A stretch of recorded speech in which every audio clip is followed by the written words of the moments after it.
blowing up cars. Yeah. Is he this gangster that behind the scenes is that him? Or is that people Shout running? out to Wendy Williams. Well, the things that I experienced with him were monster-like. That stuff almost destroyed. Is Orlando Brown being hunted for telling the truth? That's the question that has half of Hollywood whispering and the other half frantically checking their six. Because ever since Orlando opened his mouth in that unhinged, seductive lip interview, you know the one, he's been missing in action, vanished from the spotlight.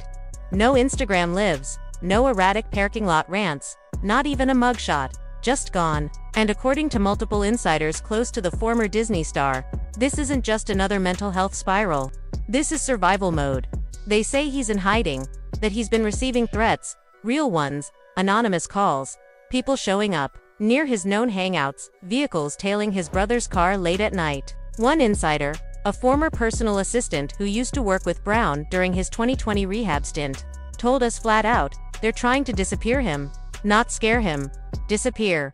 And the they in this story, that would be Denny's inner circle. The same so-called fixers rumored to have cleaned up more than a few VIP messes over the years. The ones who don't just pay hush money, they make people forget the conversation ever happened. Unfortunately, we're all going to take a disgusting trip to his seedy, awful world. You know, the man has no class. He has no kindness in his dark, dark heart. And he's depraved. That's my opinion. This is a depraved, disgusting individual about whom I wish to hear nothing after this trial is done. Now, here's where things start getting even darker.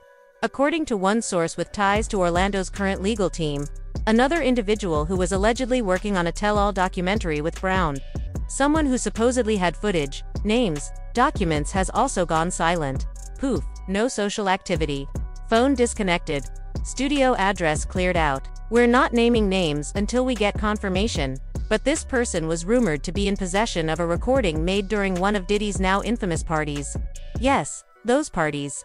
The ones Orlando described as predatory playgrounds where guests signed NDAs got handed substances they didn't ask for and sometimes left with more than just a hangover. I mean, you gave me the oosh-gosh moosh. I love it, yo. I love it. You gave me the oosh-gosh moosh. And that brings us back to Orlando's wildly uncomfortable and possibly very revealing interview. Everyone laughed at the delivery, the licking, the nonsense syllables, the US kosh moof gibberish that became a meme overnight. But what's easy to overlook is the pattern beneath the chaos. Orlando named names, not just Diddy. He brought up Usher, Drake, Busta Rhymes, Bo, and he didn't say he hooked up with them. He said he made love to them. Over and over. Tender phrasing, weird delivery, but unmistakably intentional. And then he said Diddy specifically performed a certain act on him and that he loved it, whether you believe it happened or not. The implications of what he was alleging, non-consensual elements, power dynamics, secret coercions, are damning, and people are starting to listen, but not in the way you'd expect. Most outlets brushed it off as another Brown breakdown. On social media said he needs help. Fans asked interviewers to stop exploiting someone clearly unstable. But what if buried in the mess, Orlando is actually saying something real? Because let's be honest, this wouldn't be the first time someone with nothing to lose let the mask slip on Hollywood's dirty secret. And in this case, those secrets aren't just about who did what with who. They're about transmission of diseases, about powerful people hosting parties where unprotected intimacy wasn't optional, where guests were allegedly pressured into group activities recorded without consent and later sworn to silence.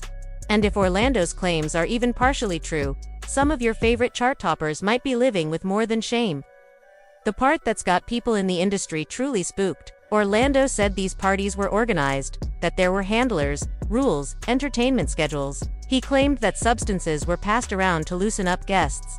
And those guests weren't just musicians.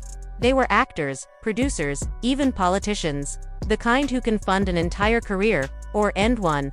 There are whispers now that certain hospital records from Beverly Hills clinics have gone mysteriously missing.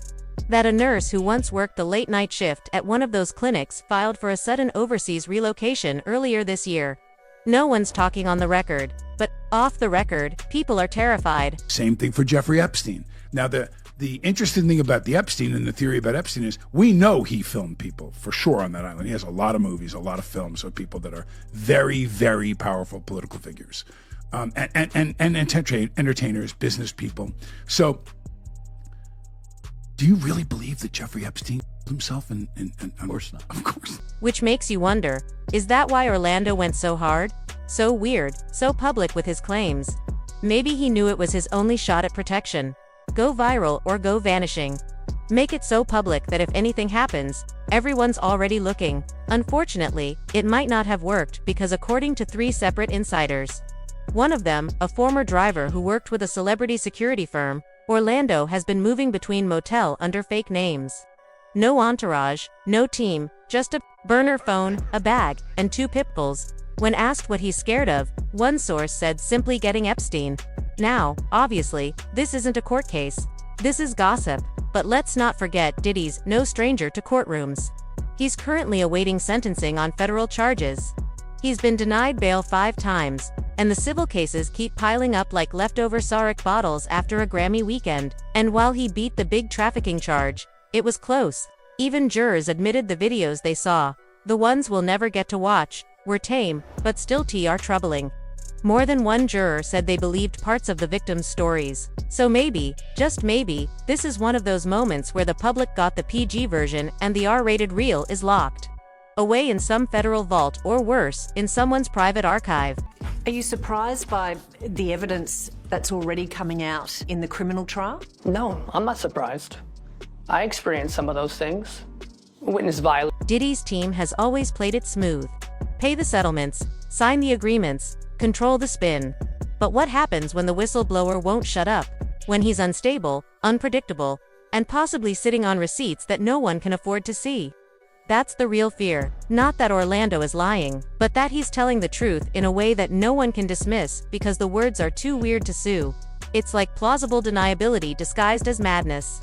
And now that madness might be what's keeping him alive. One industry veteran, someone who used to work talent relations at Bad Boys Peak, claims Diddy had a team on payroll specifically to monitor threats.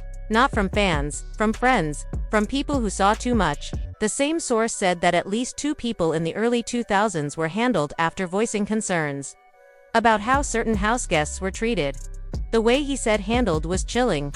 No proof, of course, just a pattern, just a history. Look, they once worked together a long time ago. They're not friends now. They don't like each other. And yeah, 50 has taken every shot, especially when Diddy has been down. Meanwhile, people close to Orlando say he's trying to get back into hiding, that he regrets doing the interview, that he wasn't supposed to go that far. One person even claimed that Brown recently told a mutual friend, "They're coming. I see them in my dreams." Paranoid, maybe. But what if paranoia is the only sane reaction to telling the world that one of the most powerful men in entertainment infected his own industry, literally and figuratively, and got away with it for decades? And now with Diddy locked up and facing a possible 20-year sentence, his people may be scrambling, cleaning up, tying loose ends. And one of those loose ends happens to be a former child actor who knows too much, talks too often, and doesn't play by any script.